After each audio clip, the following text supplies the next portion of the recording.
out of here. I'm not saying something controversial. The deep state doesn't want this guy. Let's go to you, Rebecca. I assume you're not going to vote for Donald Trump. The most interesting thing I saw at the Libertarian Party convention is the argument for Trump.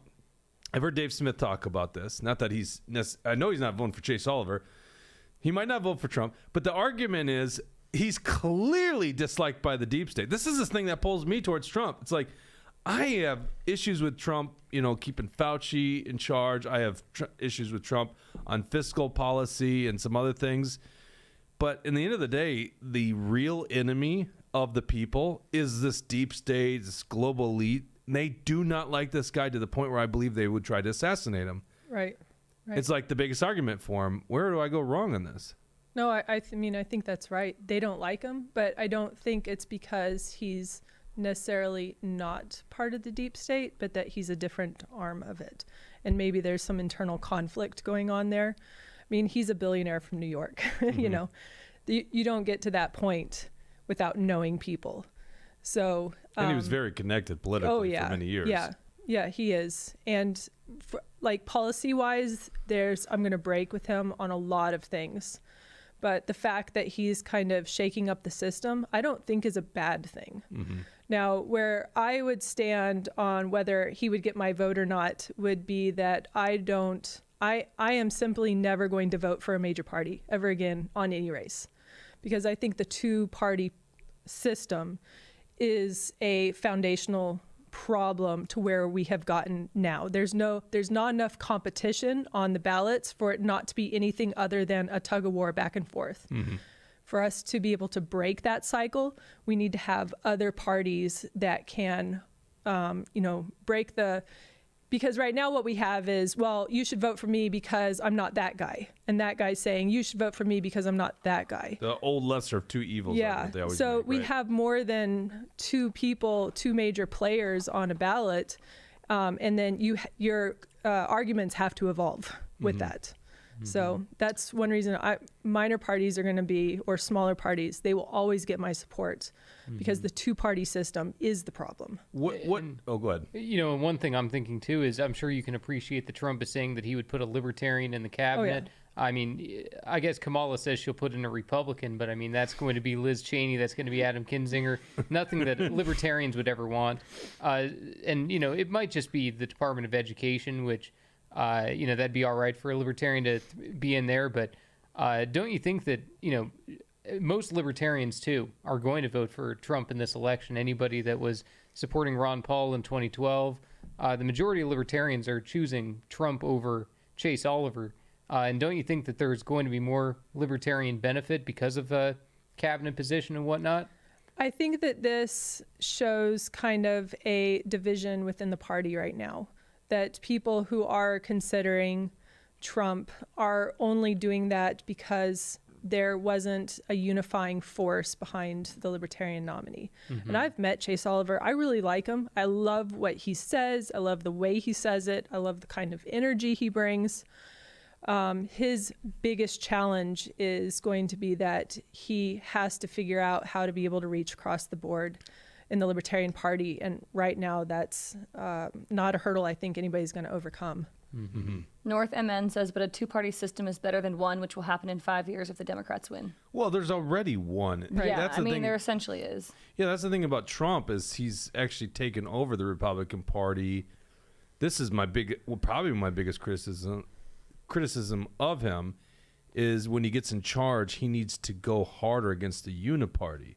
Like him stumping for Kevin McCarthy. It's like Kevin McCarthy's the uniparty. Right. It's a problem. You can't. The best way that he could do that is by opening the doors for the rest of us to be able to get ballot access. Yeah. The Democrats and the Republicans, they do unify on their strength, like their efforts to keep other parties off the ballot. We saw that happen here in Minnesota. That happens in other states, whether they're a red state or a blue state. Their parties, the major parties, are working to keep other people off the ballot. Right. And that's why you don't see more libertarians on the ballot here in Minnesota. Mm-hmm. We can't get them on. Mm-hmm. The laws are stacked against us. Oh, big time. Yeah. And they got worse in the last year. Oh, wait. Yeah. Yep. What are the policy issues you're running on? Like, why are you? I mean, U.S. Senate. That's pretty. It's kind of high seat. You know, sounds weird most people to say go it to when you say dog it out catcher loud. before they go U.S. Senate. Well, I mean, kind of. Anyways, so I am running on an anti-war platform. It's not a pacifist kind of a position, but just that, these foreign wars that we keep engaging in and have for essentially my entire adult life have hurt American security, have hurt our prosperity, have just helped rack up the debt across the board. What was it? Is it still at 35 trillion or has it changed yet? It's like, because it's not even a number people can understand anymore. Well, and it's moving faster. You look at the debt clock and you can't even visually keep up with it because it's changing so fast. Right. And I say this, like, we should not be going overseas and engaging in military conflicts as a veteran, an Army veteran who did engage in those military conflicts. Yeah, you were in Iraq. We were just talking before we started the show twice, 2 tours to Iraq. Yep. Which is insane to think about.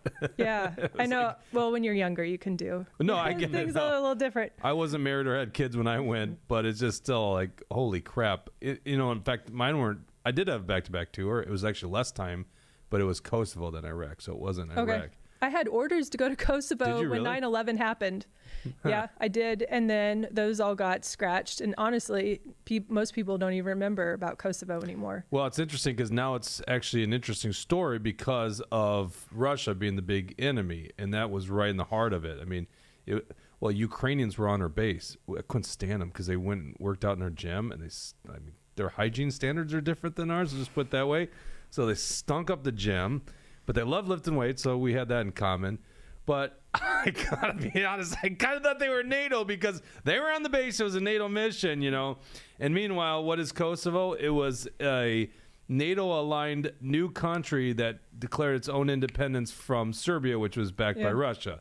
I mean, I still remember going on this patrol, seeing a billboard that had Vladimir Putin on it in Serbia. Well, I guess it would have been Kosovo, but it was all Serbia prior to the independence. Right. So yeah, that's interesting.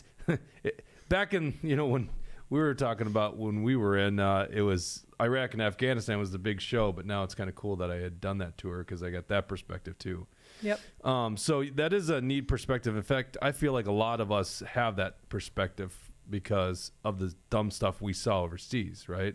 Well, and if it was just stupid, I wouldn't be sitting here. Right. Like the level of futility and the tragedies and for my brigade, we had, so I was 2nd Infantry Division. In 2004, we deployed out of South Korea up by the DMZ. And the Army hasn't done this twice for good reason. But we deployed from one hardship tour straight to Iraq. And it wasn't like we were just going to Iraq. We went to Al Anbar province in Iraq, the Sunni Triangle. Mm-hmm. And there was Ar-Ramadi and Habaniya and Al-Taqaddum, and Fallujah was part of that. So when the Battle of Fallujah happened, there was Marines there too. I think it was 1st Marne Div is who we were attached to during our first 6 months there, because they only do 6-month tours. Mm-hmm. And so it was 1st Marne Div. No, wait, 2nd Marne Div. I can't remember. Anyways, it was one group of Marines the first 6 months, and 2nd Marines the second 6 months. And but the Battle of Fallujah happened. Our aid station, our brigade. You were a medic. Yeah. So so I was in the aid station. Yep. But I was also doing. We were helping support infantry battalions, the engineers, the artillery. So we had tracked vehicles, the M113s, and ours were set up as ambulances. And so we were going out on missions with the other battalions to support the casualty collection points. Mm-hmm. We usually had the dock, or the actual dock. They kind of call this all docks. But anyways, the real dock was in a tracked vehicle with us, so that when something happened, we had multiple medics that could respond to whatever it was. Are you saying like you actually had a physician with you guys? No, the Army doesn't typically use a lot of physicians, but Yeah. physician assistants. When you so a doc, that's what you mean by doc? Oh, yeah. okay. Well, Listen, I'm learning something. I was an infantry guy. I wasn't. They called us all docs. So like if you're a medic and you're out no, in I the get line that there, part, but we had that's all. doc. That's our brain power. Is we just Yeah. all called you doc or medic. Right.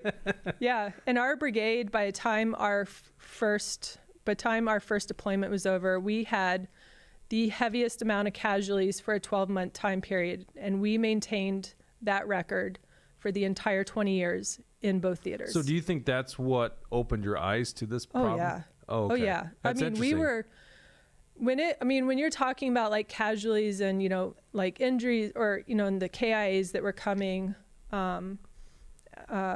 back into the aid station, those weren't just people, those were our friends. Like we knew them. Yeah. And there were so many times where it was like, hey, and eventually it all kind of just starts mushing together. I don't know how to explain it, but you get in this kind of like space where for your own mental sanity, I don't know, you're just kind of just trying to get through your days. Mm-hmm. But those were each other that we were losing. Mm-hmm. And nobody came back from that deployment. Okay. Nobody did. And we're still losing people from, suicides and stuff. Yeah. Yeah, I can only imagine the horrors of being a medic during the Battle of Fallujah. Like that's a crazy time period. Yeah. But you guys do so good. I try to explain this to people. We don't have as many dead soldiers these days because of the level of care. How quickly we were able to evacuate people from the battlefield to high level care. It's insanity. So you guys do a great job. Plus we apply tourniquets much easier and we're all trained to do it. Well, there's a few things like we made a lot of medical I say we, it wasn't me, it was somebody else. But there was a lot of medical advances even from the first Gulf War to Iraq. And I did a report on this at one point in time. So I actually know the statistics. But first Gulf War, 1 out of 2 casualties were still, dying. Mm-hmm. During the first for Iraq and Afghanistan, it was only 1 in 13. Mm-hmm. We were getting people off the battlefield back into the rear, and so fast with catastrophic injuries that people were able to live through those.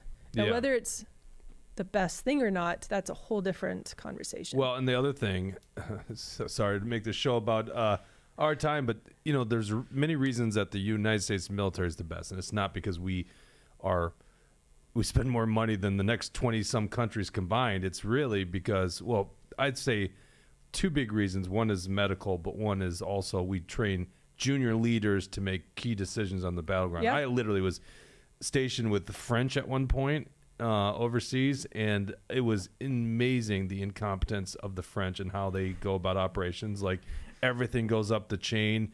A brigade commander's making decisions. I'm like, this is ridiculous. Yeah, well, the NCO Corps in the United States is unique worldwide. Yeah. Most other militaries don't have an NCO Corps. Yeah, in fact, the NCOs versus officers, it's so much more blend. I mean, there's still separation, but it's like a lot of this separation comes back from the old British roots we have. It's disappeared a lot more than like every other military out there.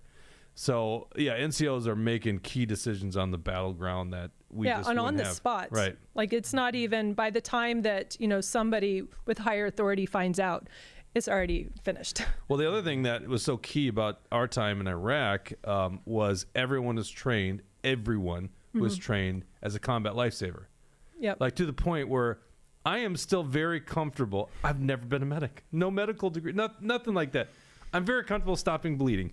Very comfortable. In fact, I still have. I carry 2 tourniquets because 2 is 1 and 1 is none. Right? I carry that. That's always in my vehicle, or when I go in the backcountry. Israeli bandages. I've got quick clots because I'm very comfortable. Just stopping bleedings. So everyone's trained, and therefore, before they even get to experts like you, they've at least addressed bleeding so people Yeah. aren't bleeding out on the battlefield. Right. Everybody carried a little pack on their flak vest with the tourniquet, the Israeli dressings, the quick clot, the things that would help the fastest. Right. Everybody had those on them. By the way, I think I still would be able to stick someone. I was pretty good at, Do you trust me? Would you let me Sure. stick you? Do you I mean, I was a medic, and I actually have really awesome veins, so that made me a great candidate for sitting down and letting somebody practice on me. You always with the one getting stuck. Okay, so the war machine. Let me ask you this question. By the way, it seems to be the position that your opponent on the right, Royce White, has. Klobuchar can't pretend like she's anti-war. No. She's all in on Ukraine. There's that infamous picture of her. Do I have this right? With John McCain and Lindsey Graham. Lindsey Graham. That was in Ukraine, wasn't it? I mean, In obviously Ukraine, it was yeah. many years ago, but it seems like I don't know if. So, what are your views on the Israel conflict? Let me ask you that, because it seems like that one, the right and left, seem to be somewhat unified on. I would say that us funding Israel and sending them the munitions, the money, the bombs, whatever it is that they need, and then also sending support and, to help the people in Gaza because they've been injured and hurt by the supplies that we've given Israel just doesn't make any sense. If we pulled out of that completely and told Israel, this is your guys' war, you're on your own, you've got to come up with your own money, we're not supplying you anything, most of that would stop overnight. Plus, all the Jews have the money, Yeah. right, Dawson? I don't get it. Why do we have to? I don't get money? why that is such a hard position for people to have. I'm like, that's the most common sense. Right.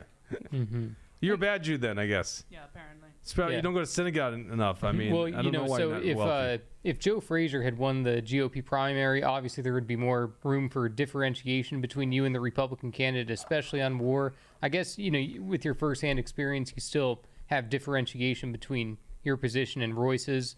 I guess my question is, what would be the case for you to make to, for someone like me or people in our audience that went to GOP conventions, that endorsed Royce White, that voted for him in the primary? So there's people who have voted for him a couple of times now. What's the case that you could make to Royce White supporters on why they should abandon him at the general election and vote for you?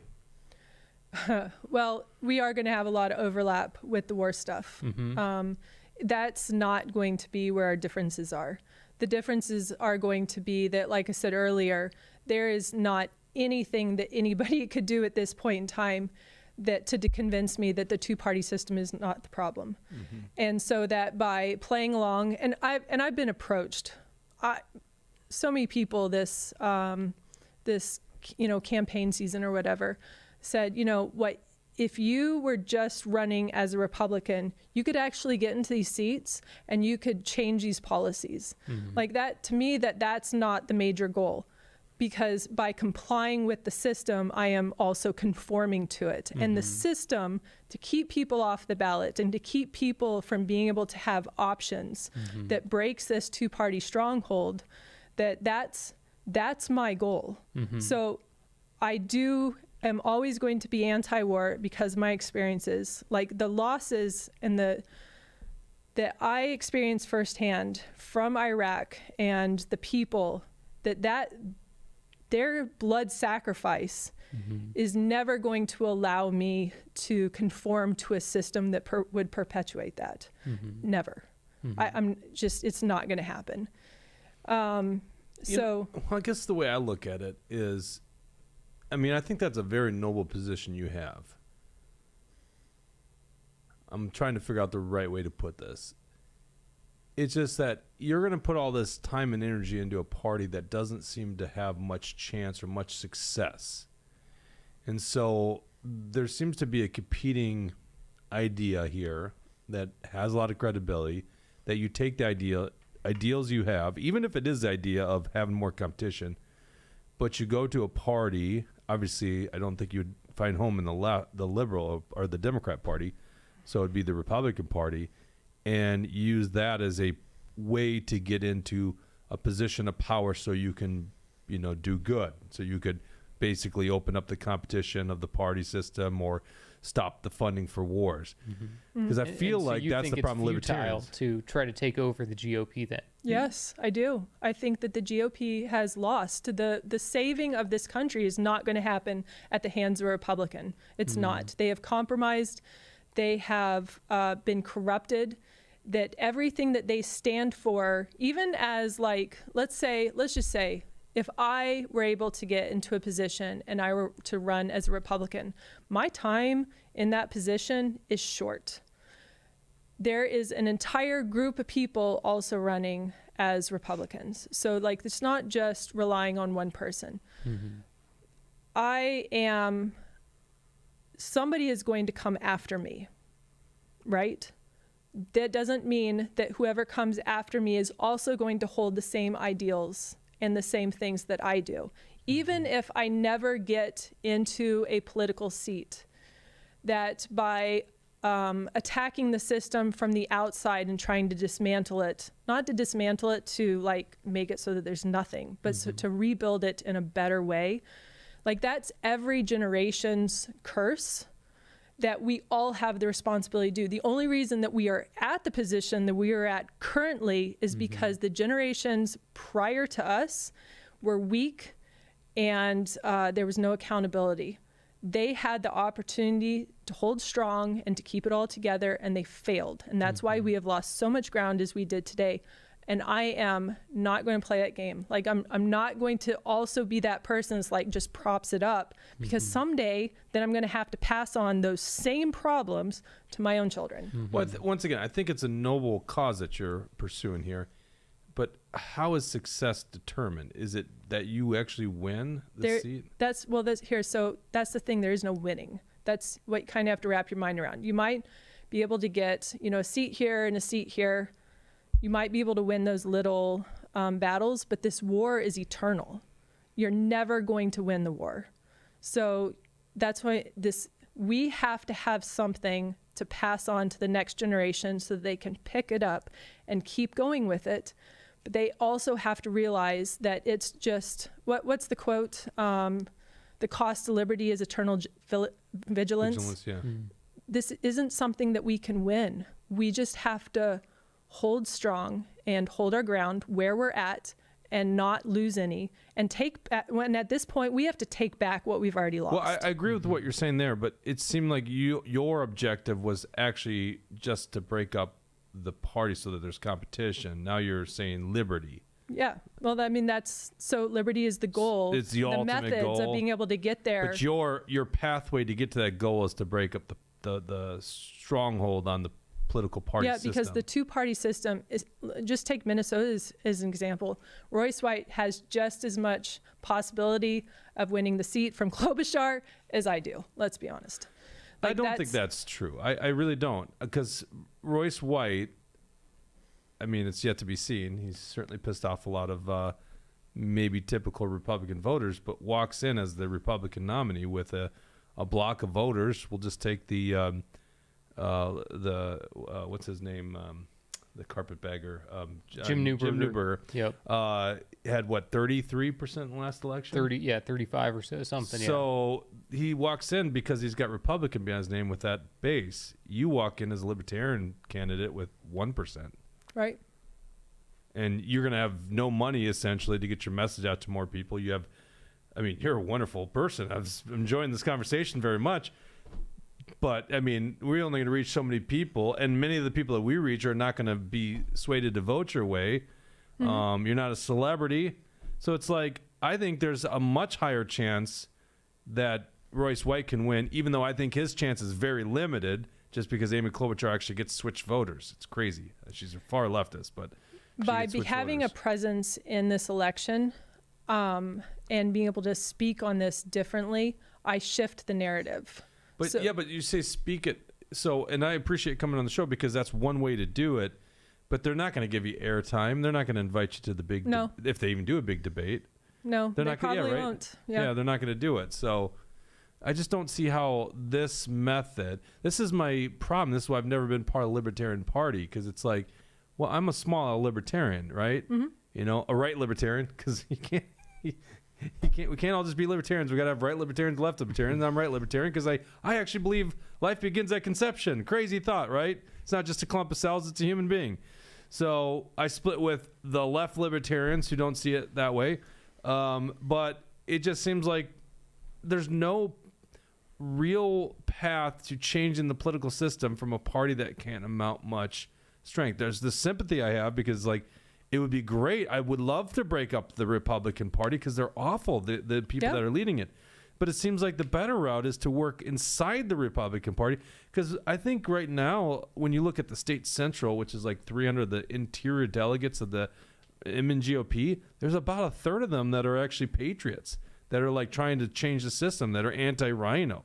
I mean, David Hand's got a thorn in his side, and it's not just like 10 people. It's like probably 100 in the inner workings of the MN GOP. And who's to say that doesn't become 200 people and a majority with due time?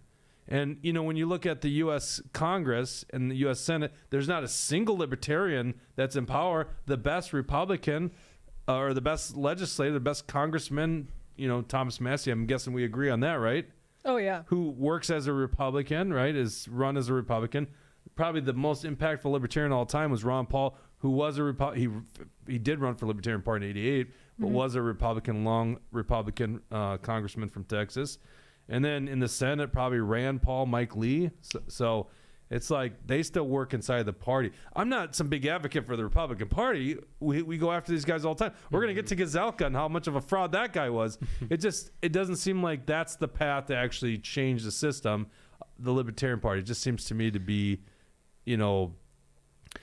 Well, you know, I'll tell you, I like having libertarians on the ballot sometimes too. When there's an option where I'm told, you know, I either got to vote for a Democrat or a rhino, and there's a libertarian there, I'm always going to take that option when there's a rhino on the ballot. But sometimes I too sometimes go, I'm not sure I see the purpose of a Libertarian Party on, you know, in the presidential race. I feel perfectly fine with Trump, and you know, especially you know, it just depends on the race, you know. But I think there is definitely a purpose for the Libertarian Party, and I know that, you know, you're not just running because it's Amy Klobuchar, but you're running to keep the party moving forward. And you know, we talked about it just a little bit, but Minnesota has new laws that require you guys to get 8% on the ballot to get major party status, and I think it's 1% for minor party status. So I know those are obviously targets for you to try to reach as well, but I mean, 8% is unbelievable, and it shows that there is a big problem with the duopoly here in Minnesota.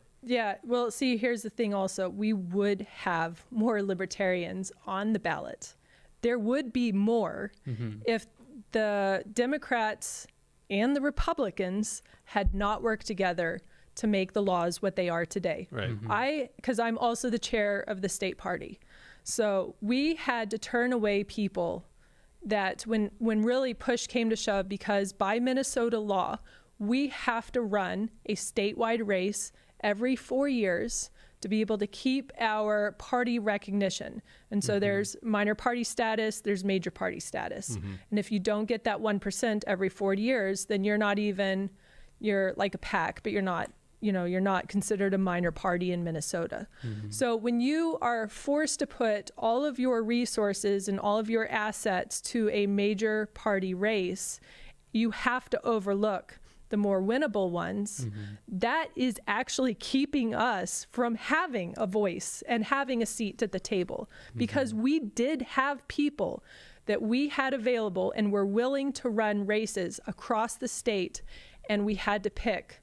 But we also were forced to prioritize the statewide races. But see, no one believes they were going to win. So is your belief in taking this route that someday the Libertarian Party candidates will win major seats? I do, because if there's anything that's constant, is that everything is changing. Maybe it won't this 4 years, but maybe there's somebody listening to what I have to say here and is like, you know what, I'm all on board.